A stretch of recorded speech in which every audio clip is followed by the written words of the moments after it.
സംസ്ഥാനത്ത് സ്ത്രീകൾക്ക് കെഎസ്ആർടിസി ബസ്സിൽ സൗജന്യ യാത്ര ഒരുക്കുന്ന ഇന്ദിരാ ഗ്യാരണ്ടി പദ്ധതിയിൽ നീക്കം ആരംഭിച്ചു കെഎസ്ആർടിസി. പ്രതിദിന വനിതാ യാത്രക്കാരുടെ കണക്കെടുപ്പ് നടത്താൻ നാളെ മുതൽ കെഎസ്ആർടിസി ബസ്സുകളിൽ ജെൻഡർ ടിക്കറ്റിംഗ് സംവിധാനം പ്രാബല്യത്തിൽ വരും. ജെൻഡർ ടിക്കറ്റിംഗ് നടപ്പിലാക്കുന്നതിന്റെ ഭാഗമായാണ് നിർദ്ദേശമെങ്കിലും സ്ത്രീ യാത്രക്കാർക്ക് സൗജന്യ യാത്ര അനുവദിക്കുമെന്ന കോൺഗ്രസ് പ്രഖ്യാപനത്തിന് പിന്നാലെയാണ് നടപടി.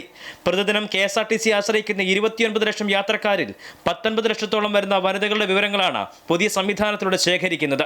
ടിക്കറ്റ് നൽകുമ്പോൾ യാത്രക്കാരൻ പുരുഷനാണോ സ്ത്രീയാണോ എന്ന് ടിക്കറ്റ് മെഷീനിൽ രേഖപ്പെടുത്താൻ കണ്ടക്ടർമാർക്ക് കർശന നിർദ്ദേശം നൽകിയിട്ടുണ്ട്. സാങ്കേതിക മാറ്റങ്ങൾ പരിചയപ്പെടുത്താൻ കണ്ടക്ടർമാർക്ക് IT വിഭാഗം അടിയന്തര പരിശീലനം നൽകും. ഓരോ ഡിപ്പോയിലെയും യൂണിറ്റ് ഓഫീസർമാർ ഇതിന് മേൽനോട്ടം വഹിക്കും. UDF സർക്കാരിന്റെ പ്രഖ്യാപിത ലക്ഷ്യം നടപ്പിലാക്കുന്നതിലൂടെ കോർപ്പറേഷനുണ്ടാകുന്ന സാമ്പത്തിക ബാധ്യത കണക്കാക്കാനാണ് ഈ വിവരശേഖരണം ലക്ഷ്യമിടുന്നതെന്നാണ് വിലയിരുത്തൽ. അമൃത ന്യൂസ്, തിരുവനന്തപുരം.